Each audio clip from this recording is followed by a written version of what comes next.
I love cooking with wine. Sometimes I even put it in the food. We've got a very cheerful looking fellow on this week's card. The Nine of Cups is a card of contentment, emotional fulfillment, and a sense of abundance. I can't get over the look of pure satisfaction on his face. He's like the cat that got the cream. It comes as no surprise that this is often called the wish card, or the card of wishes fulfilled. Now's the time to make a wish. Blow out the candles, draw yourself a sigil, and send it out into the universe. In the Key to the Tarot, Arthur Edward Waite says a goodly personage has feasted to his heart's content, and abundant refreshment of wine is on the arch-counter behind him, seeming to indicate that the future is also assured. The picture offers the material side only, but there are other aspects. Open the bottle to let it breathe. If it doesn't look like it's breathing, give it mouth to mouth. So he's making the point that the card itself illustrates the earthly and physical aspects of contentment, but the concept of the nine can go into the spiritual and emotional side of fulfillment. He also talks about the future being assured, so that's that sense of security we get when we're feeling good about ourselves and the world around us. You know that feeling you get when anything is possible? Well, that's the Nine of Cups right there. Rachel Pollack says, from deep joy we move to the simpler pleasures of feasting and physical contentment. There's been a lot of talk of feasting recently. I thought the cups were supposed to be all about emotions, but gluttony seems to be the order of the day at this end of the suit. Did you hear about the cannibal who turned up late for the feast? They gave him the cold shoulder. Well, I was in a good mood. Anyway, I guess this card ties in well with the phrase, eat, drink and be merry. For tomorrow we shall die. What? Who's dying? No, that's the quote from Isaiah. It just means life is short, so we should enjoy it while we can. Oh, okay. Anyway, a big part of this card is enjoying the present moment. That means no longer worrying about the past or fearing the future, but concentrating on the here and now. I forget the exact quote, but I remember hearing the philosopher Eckhart Tolle once say that the past and the future are nothing more than mental abstractions. And to quote Level 42, now is all there is. But surely we can plan for the future. And when do we do that? All right, fair point. Mindfulness is the practice of paying deliberate and non-judgmental attention to the present moment. Modern technology... Oh, here we go. He's banging on about technology again, like he lives in a cave and never uses it. I know, I'm fully aware of the irony of me running technology down when it's made it possible for me to do this on YouTube. When I'm writing these scripts on a tablet, I've got Spotify playing and I'm researching on my phone, so I love modern technology as much as anyone. However, I do think that one of the downsides is that it's taught us to do things unconsciously. I often find myself eating and staring at my phone at the same time, so I'm not really paying attention to what I'm doing. I know mindfulness is quite a big deal in Buddhism, but it's becoming more and more popular everywhere else. I think people are starting to see the benefit of enjoying the moment, and the Waite-Smith card has got that painted all over it. We've got another ostentatious image in the Thoth deck. 9 cups squeezed in like they're playing sardines. Crowley says in this card is the pageant of the culmination and perfection of the original force of water. I've certainly felt the original force of water, usually when I've just woken up in the morning. In fact, this card is making me feel a bit like that now. Water is obviously a huge part of the suit of cups. As we know, it represents emotions, always flowing and changing. In the sense of the 9, we're seeing the more joyful aspects of that concept. Crowley goes on to say, in the symbol are 9 cups perfectly arranged in a square. All are filled and overflowing with water.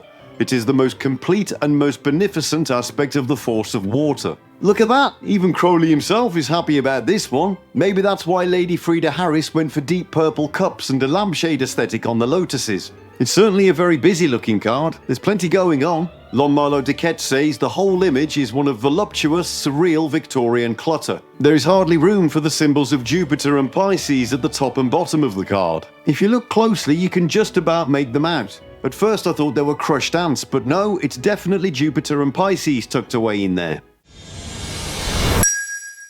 Guess what's on the Sforza and Marseille cards? Would it be 9 cups and some flowers by any chance?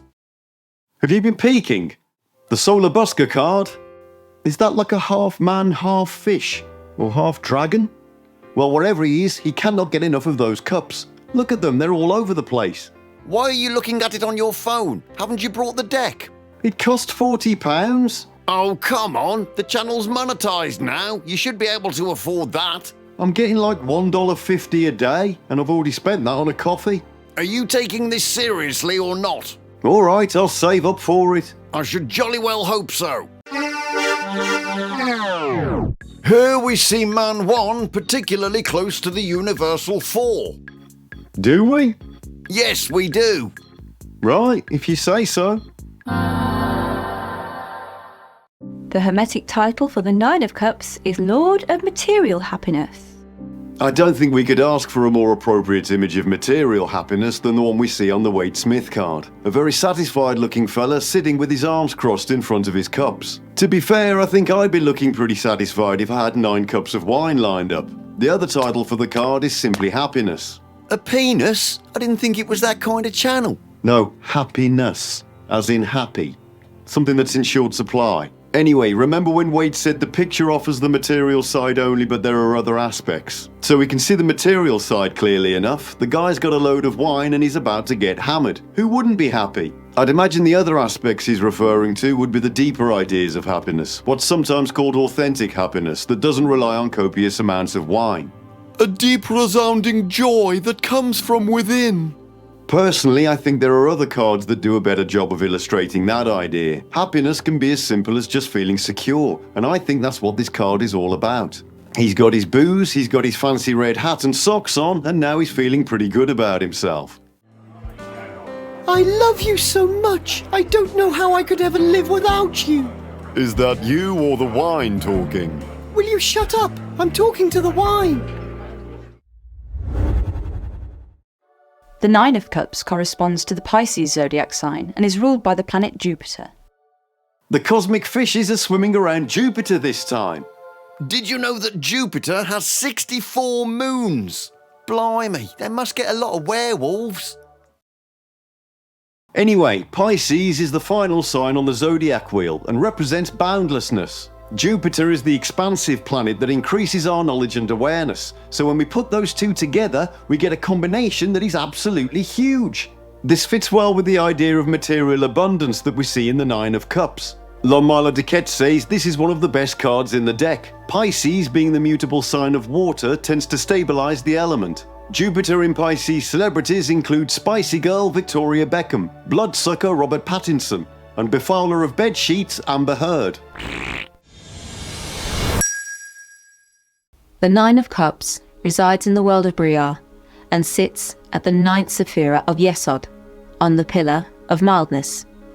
So we're back at Yesod, the Sephira of Foundation. This brings us right back to the middle pillar in the center of the tree. Yesod is thought of as the bridge between the divine archetypes and the potential for manifestation in the physical realm. I like to think of it as the connection between our conscious and unconscious minds. That's why it's seen as the Sephira of dreams and imagination. Now, when we find Yesod in the watery world of Briar, it symbolizes the creative aspects of the imagination. It relates to the Nine of Cups in the sense that the emotional contentment we see in the card begins as an unconscious desire, which we then see manifested in the material world. Milo Duquette says, is everybody happy? Yes. See what happens when we return to the stability of the middle pillar. She's most welcome in Yesod, the sphere of the watery moon. Yesod is also the foundation, the sephira that stabilizes the entire tree of life. The Nine of Wands herb is squaw vine. This herb is also known as partridge berry. Aha! But what does it all mean? The Nine of Cups is a card of deep satisfaction and emotional contentment. It signifies a time in our lives when everything has fallen into place and we're happy with how things are going. Waite says concord, contentment, physical bien-être. That word. Also, victory, success, advantage, satisfaction for the querent or the person for whom the consultation is made. I thought that was the querent. Anyway, I think this card can be saying that not everything has to be about some deep spiritual experience. Sometimes we just need to enjoy ourselves. Rachel Pollack says at times, especially after troubles or a period of long hard work, nothing can serve us better than a simple good time. Appreciating what we have is another aspect of this card, and gratitude is at the heart of that. The act of recognizing and giving thanks for the good things in our lives. Things like that can really help us put things in perspective and give us a greater sense of well-being. In a material sense, it can mean times of plenty, or what's sometimes known as the money moon. Those are the all too brief periods of financial stability we get from time to time. Like when we can afford to drop 40 quid on a new tarot deck. Oh, stop complaining. In a love sense, the card is all about feeling satisfied and content in your relationship. In that respect, it means that you and your partner are experiencing a deep and meaningful connection. Your emotional needs are being met, and there's a sense of happiness and satisfaction in the relationship. This card has always been auspicious to people of war. It announces great advantage for them over their enemies. I'm finally going to confront the old woman in the fruit and veg shop who keeps giving me funny looks. Do you find that anyone else gives you funny looks? Yeah, now you come to mention it. Can you see a pattern here? No, not really. It reveals that a one-eyed person will earn you considerable sums. What? When the Nine of Cups appears upside down, it can indicate a lack of contentment and an emotional dissatisfaction with your life. It can also mean overindulgence. I suppose 9 glasses of wine could be a bit much, even by my standards. That's never stopped you though, has it? In a material sense, it can mean a lack of financial abundance. The money moon is over and we're back to being broke again. In a love sense, it can mean unrealistic expectations being put on a relationship. I demand sexual satisfaction 7 days a week, with an extra lunchtime session on Sundays. Finally, it can mean turning away from the material side of things and focusing on a deep inner joy. Waite says reversed, truth, loyalty, liberty, but the readings vary and include mistakes, imperfections, etc. It's like he's just picking words out of a hat. Fortunately, Rachel Pollack has managed to make sense of his word salad. She says for once the reversed meaning gives the greater awareness. To use Waite's formula, truth, loyalty, liberty. In connection with the right side up meaning, the words imply a rejection of surface values. In the reverse, this card urges you to take advantage of the wise advice given to you by a person. If you've got a bad cough, you should take laxatives. And why would you do that? Because then you'll be too scared to cough. Some real words of wisdom there.